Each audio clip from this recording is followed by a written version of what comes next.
My Little Scythe is a take on its older sibling. In the game, each team will choose from a number of seekers. There is 2 seekers on each team. This little fellow is called Ralphio, according to me. No reason, just like the name.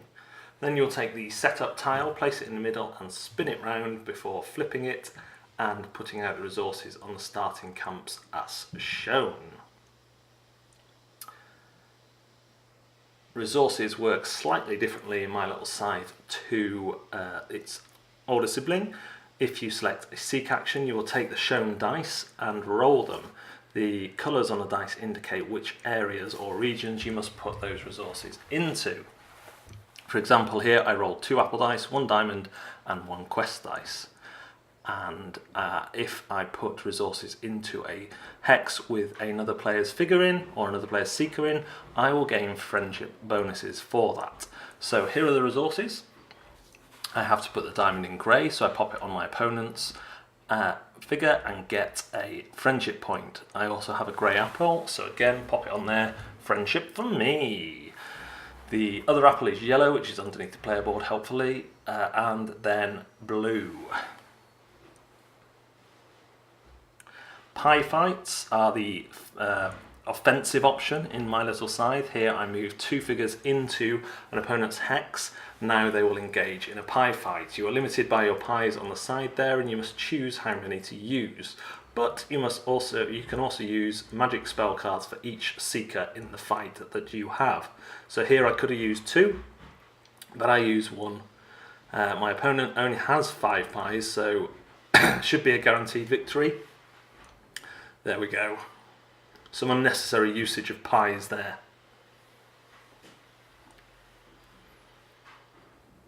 The player board works similarly to Scythe. Each turn you move your pawn to another section on the board, so I can't choose a seek action twice. Both move and make may be upgraded during the game, and this gives you more efficient options. The trophies themselves are awarded for 8 friendship, 2 upgrades, 3 magic spells, 2 quests, which are this version's encounters, just showing you can all earn objectives there, 8 pies, winning a pie fight, and delivering the apples or gems to the castle. My Little Scythe was a pleasant surprise for me.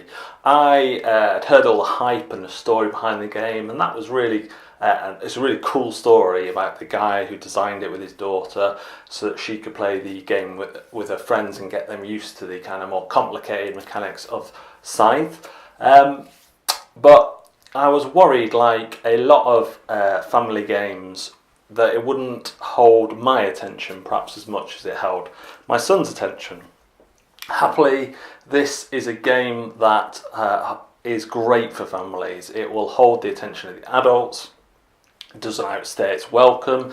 The race to 4 trophies is reasonably speedy. You can sort of go after a few at once. There are ones, just like in Scythe, that you can kind of obtain as an afterthought, building up your tracks, getting into a pie fight and winning, that sort of thing. So it plays really well. It maintains the kind of feel of Scythe, whilst feeling like something different as well.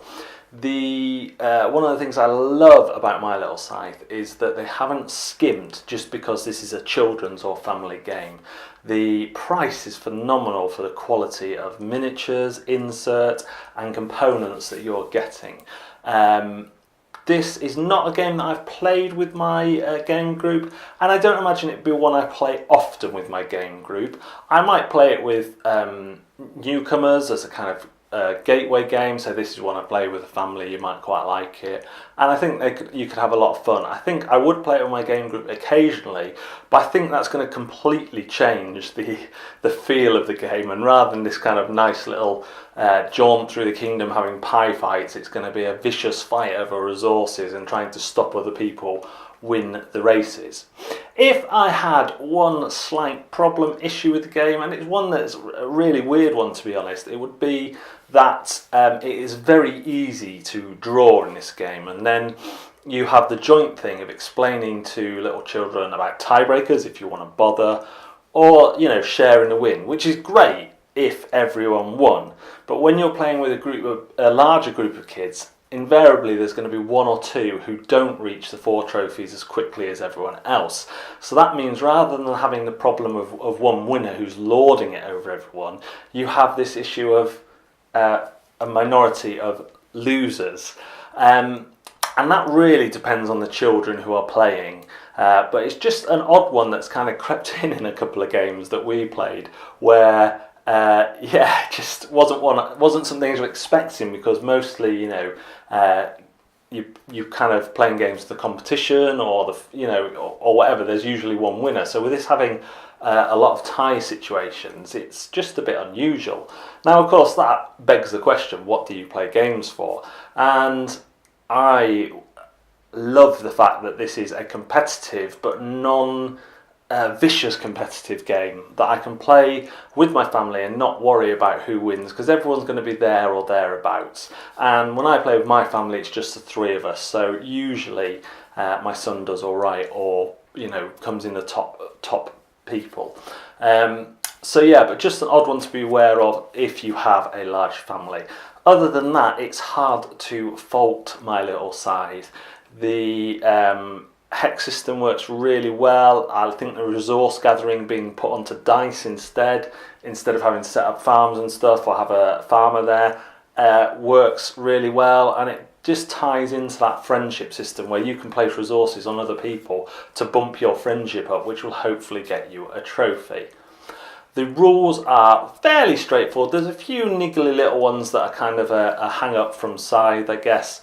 Things not massive, but like you can only win 1 trophy per round until the last round. But there's going to be times where you could easily take 2 trophies in a round, if not more, by achieving various things. I mean, you could easily house rule it that way. It would probably mean there's less draws, but that's up to you. Another thing you can do is change the 4 trophies winning condition to 5 or 6 to make it a longer game, and that's easily done as well. At the end of the day, My Little Scythe is a game that I will keep in my collection. I will play with my family. I will play when kids come round. And yes, there is more of a learning curve in it than other family games that are more basic in terms of what they're asking you to do. There's usually only one thing you have to grasp. In My Little Scythe, there's a couple of things you have to grasp: action selection, movement across the board, resource collection, resource delivering. So there's a load of things in here, but having that simplified player board that you can upgrade really helps break everything down. So, intimidation factor. For a gamer, there's no intimidation here. For a family that are going to sit down and play this, it really depends on how much experience in games there are in the room. If they're coming from kind of mainstream family games or mass market family games, then this will have a little bit more intimidation. There is so much in the box. There's an achievement sheet, a autonomer. You can play this solo and it's got its own deck. Even the way it's boxed up is kind of intimidating to a family who are used to opening Monopoly or whatever, because it's done so well. But generally, you know, it's going to be a pleasant surprise rather than anything too hard. The rulebook is done very well. It's not long. Like I say, there are a few niggly little things, but ultimately the game is set up so you just play it and things make sense.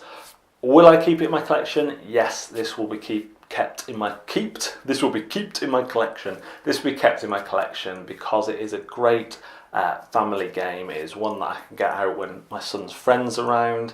They get to play with miniatures, they get to play with resources that are properly plastic, not just cubes. It is fantastic from that point of view. Thanks very much for watching Board, Deck and Dice. We will see you next time.